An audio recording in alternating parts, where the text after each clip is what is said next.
Literally woke up about 30 minutes ago. Did a bit of scrolling. It's like 6 o'clock in the morning. It's so pretty out. Yeah. Anyway, if you've read the title, you know what it is.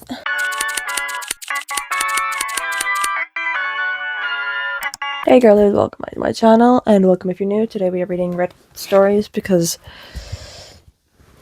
you'll figure it out. You'll find out. Don't mind me. I'm so tired. I literally just woke up. It is 6 a.m. Yeah, my sleep schedule's like all over the place, okay? Leave me be. Leave me be. But good morning. I have a cameo again right here. Any words from her?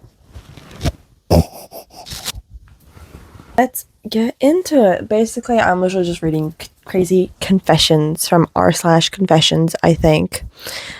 I'm not entirely sure. I didn't choose these stories. I had my employee, my boyfriend, find them for me. So I'm just going to read them, and we're going to be equally as surprised together.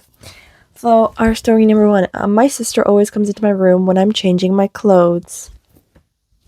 Ooh, that can't be good. Anyway, I know it's hella weird, but I don't know what I should do nor how to react. The problem is that my sister comes into my room when I'm changing and won't go out even when I tell her that I don't have clothes on. Once when I literally was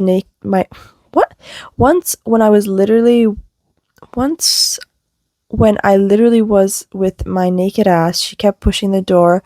I told her that I'm changing my clothes, but she didn't stop and even started doing it harder. I repeated one more time and nothing changed. Literally, I thought I'm gonna cry. I just slammed the door and she walked away, but I heard that she was angry. After that incident, she gave me the silent treatment for like 3 days. And I don't remember how many times this happened, but after every I'm getting dressed, I mean, I don't have means but after every I'm getting dressed means I don't have any clothes. Just leave me alone. But no, she won't leave me. For God's sakes. Oh. When I come to her room, she's suddenly dressing up. I just turn around and leave like a normal person. Moreover, she's not a little kid who doesn't understand very much that kind of stuff. She's literally my age. We're both over 18. This incident happened last time. This incident last time happened a while ago. I told her I'm dressing up and she kept pushing, starting to look at what I'm doing. Now I'm actually freaked out. I feel very uncomfortable. I haven't seen her today. I guess I'll have to lock my room every time I dress up, but who normally thinks about it while being in their house/room? All I want to say is it's fucking weird. I have 2 things to say. A, that is really fucking weird, especially like the whole age aspect of it. Like, they should know better than to come in when you're dressed in that. That's just, that's weird. That's not very good. Second of all, Jesus fucking Christ, this grammar is awful.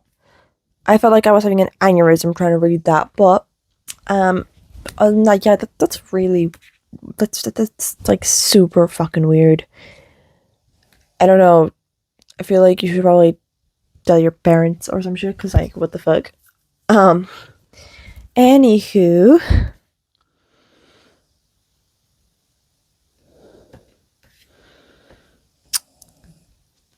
he let me do something this morning that he didn't have. Jesus Christ, people, can we learn how to write, please? He let me do something this morning that he had never let anyone do. Okay. So I've been sleeping with this guy at my work since December, and I've fallen in love with him. For reference, he's a straight conservative Christian man. He doesn't want to be with me because of his religious convictions, but he has sex with me anyway. I asked him last night if he'd ever had his ass eaten, and he said no. Asked if I have ever eaten ass, I said yes, and I like doing it. He asked me to try this morning, and he literally came in about a minute.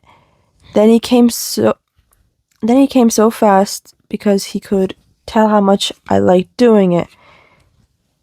Oh, then said he came so fast because he could tell how much I liked doing it, in quotations.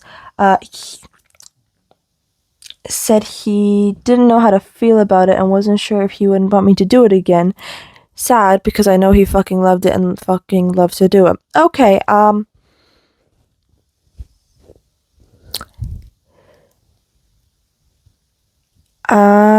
not sure if this is a female or a male in the story, but either way, regardless, if someone says no, what did we learn in our basic consent class? No, they let you try it. You can't force them to like something. It's basic consent 101. Like that. No, you're not in the right here. You're very much in the wrong here. I'm sorry. And nope, nope, nope. Next story. We're already at 10 minutes in. Okay, cool. I'm confused if I'm overreacting about what my aunt did. I am 20M and she is 48 female. Or 48F, if you will. I'm going to mention what she did. My family sees it as just being overly affectionate. Often she grips my arms, twice rested her face on my bicep while gripping my arm and clinging on. While walking, she often pressed her thigh against me, frequently gives very frequent cheek kisses. Another aunt had asked her to stop one time. Once in a parking lot, she noticed my waistline and asked if I wore underwear. I said yes, and she proceeded to pull my pants till pubes. Okay. Once I was bending over and she pinched my ass, smiling when I wore a frock. At a visit, she kept rubbing my back and neck like 7 times in a span of 40 minutes. She kissed my forehead for 5 seconds, rubbed her hand on my arms, and said, "Why are you stiff?" Just to tell me to sit elsewhere. Just to tell me to sit elsewhere, she grabbed my waist and holding it moved me to another chair. And holding it moved me to another chair. She sat beside me, her arm only. She sat beside me, her arm on my shoulders, and we could not even meet, and said we cannot even meet. She has done all this under the presence of being a woman, used to conveying affection through physical touch. I wanted to get this off my chest. Yeah, that's. There's a level, right? Like your affection versus like physical touch. I get that, right? There's a level though. There's physical touch with your family, and then there's borderline being a predator. You know, like physical touch with family is like, oh, here's a hug, a handshake, not, you know, like a kiss on the cheek once, but like constantly. Like, this is basically sexual assault.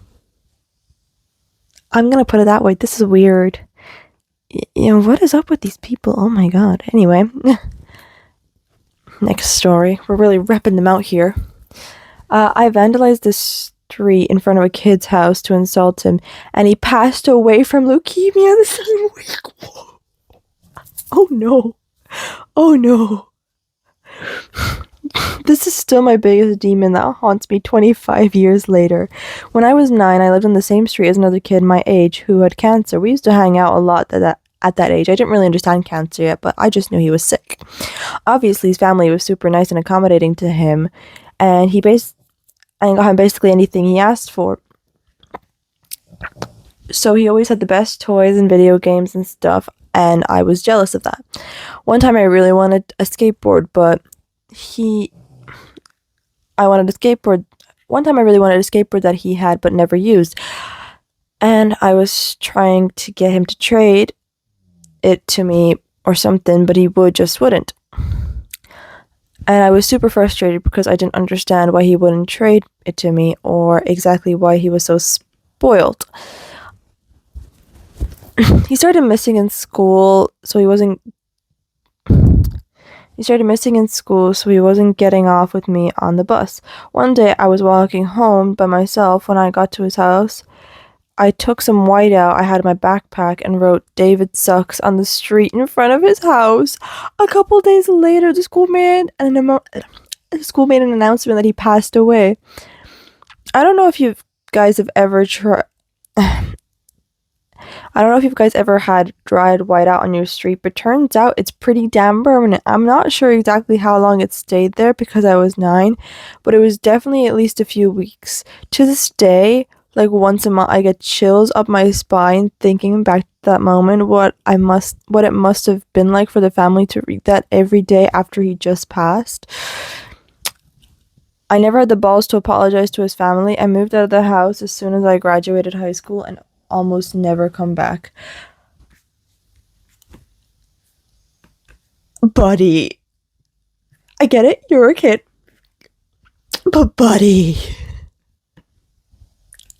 that's just pretty insane. I have no words. I don't even know how I would respond to something like this. This is pretty cray.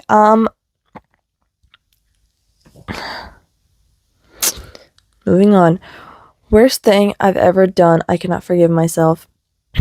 So a couple days ago, my girlfriend's mom gave me a phone because she just upgraded to a new one. She said she didn't know how to delete everything on it, so she just factory resetted it when I had the chance. Oh, she just said to factory reset it when I had the chance. Then her and my girlfriend, who I love so much and would never do anything to her, went to Walmart. I was scrolling through her gallery and found a bunch of her videos, man, like tons of videos of her fingering herself and spreading her butt and shit.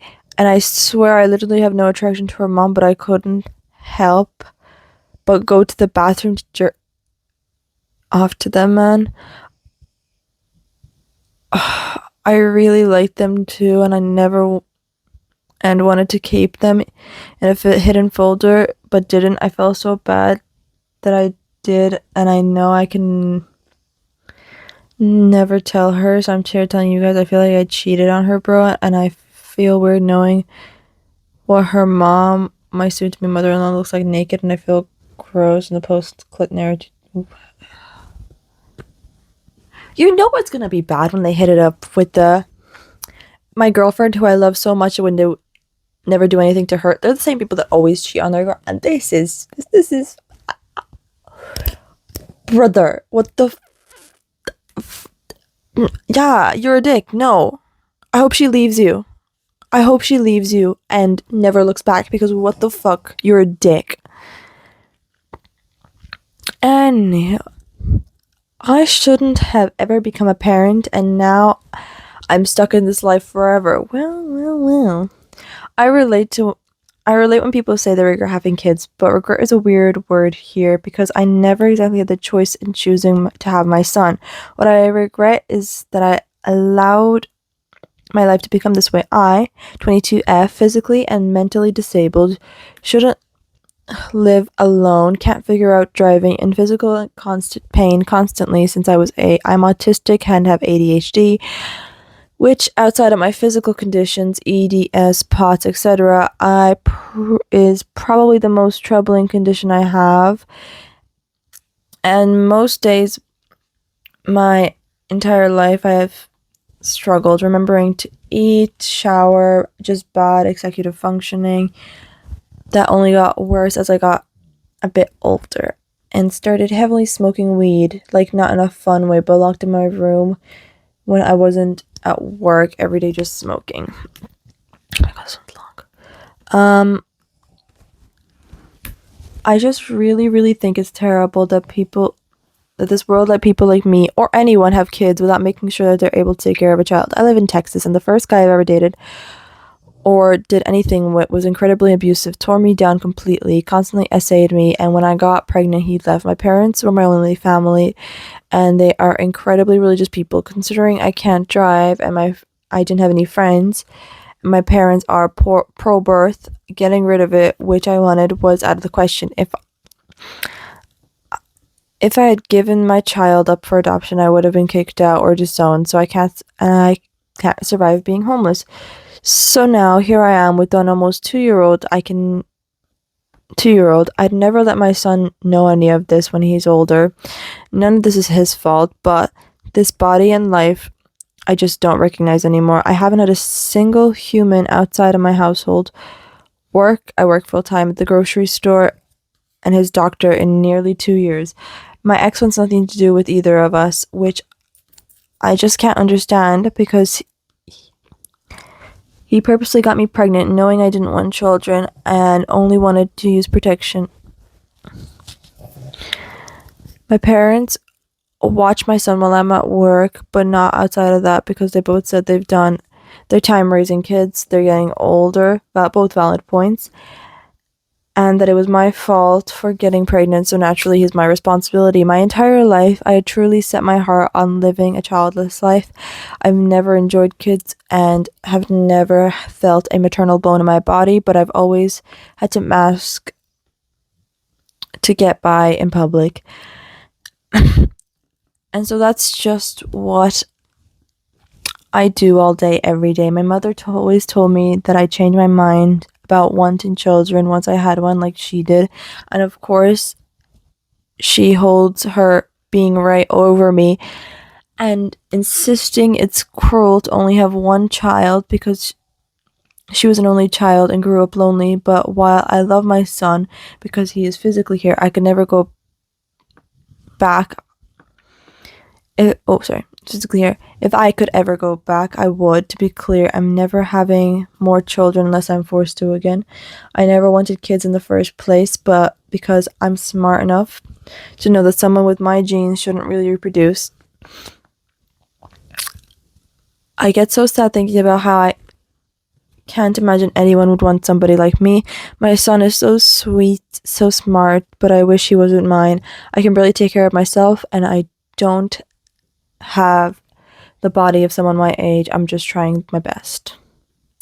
That is a funky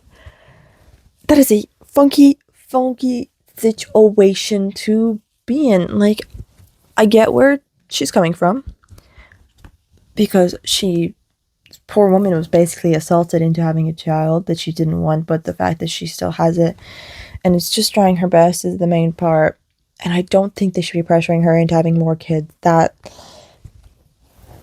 is just a really bad situation to be in. Overall, I don't even know what I would do if I was in her shoes.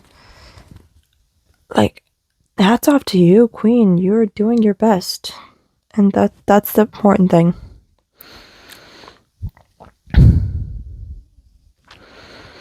My dad has a few years left to live, and sometimes... Whoa. We have never been close on a level of telling him my accomplishments or any secrets, but we do have converse. He was diagnosed with cancer, depression, and diabetes when I was 9. Around this time, he would call me saying he was going to off himself and it's my fault for not giving him enough attention. He still does this, but this was a weekly thing as a child, and I honestly would sometimes wish he would. He would call me mean names, throw things, and say how much he regrets having me.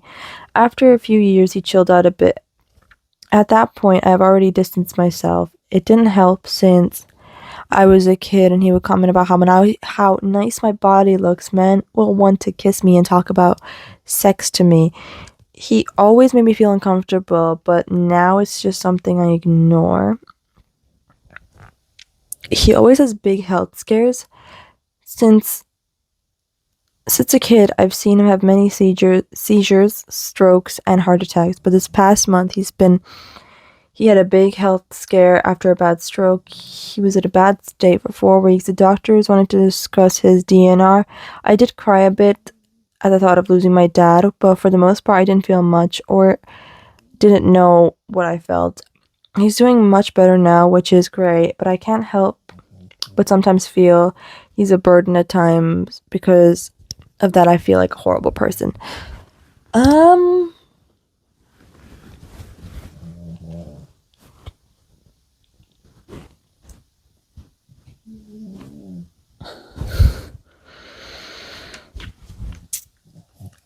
Again, I get it from both points, but also, I feel like holding over, like, someone's head that you're, like, sick and all this does not give you an excuse to treat them like shit. And that is what I see going on here, but then again, we don't know both sides of the story, so I think, yeah, that's how I feel about that one. So we're just gonna kind of that weird middle ground. Yeah.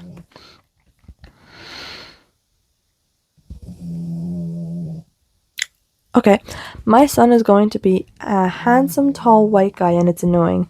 A little context: my husband is a very tall and I think a good-looking white man with very nice blue eyes. Score, right? Well, his life has, without a doubt, been easier than mine because of his tall, attractive white man privilege, and he knows it. Of course,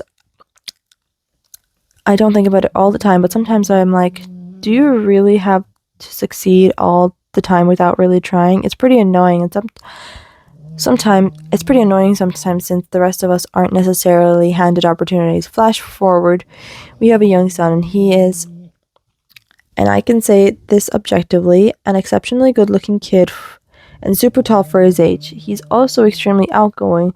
We've just begun consciously refraining from fawning over how cute he is because I don't want that to be where his self-worth comes from, but he gets a lot of comments like that. Sometimes I think about his future, and this kid is going to have made it. Handsome, tall, white, and confident. How can you instill a child with grit and humility if they are privileged like that? I know it's an extremely first world concern, but I don't want my son to have just be another entitled white man. How about raising your son to be a nice guy? It's not that hard. Like, oh, Jesus Christ, he's handsome, tall, and white. I don't get it. Like, you're just gonna, like, make sure he's nice. It's not that hard. Kids copy what their parents do 90% of the time. If your husband is acting like a dick to you, then 90% there's a 90% chance that your son's gonna act like a dick as well. It's basic human psychology. Just teach your kid to be respectful. It's not that hard. Unless you're being a terrible parent, your kid's not going to turn out terrible. This is just parenting 101, babes.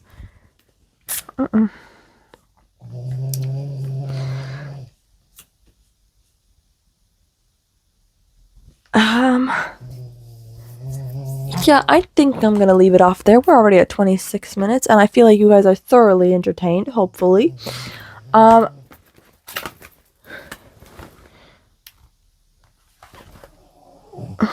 Thank you so much for watching. I hope you enjoyed this 2 weeks of straight posting. If you did, thank you.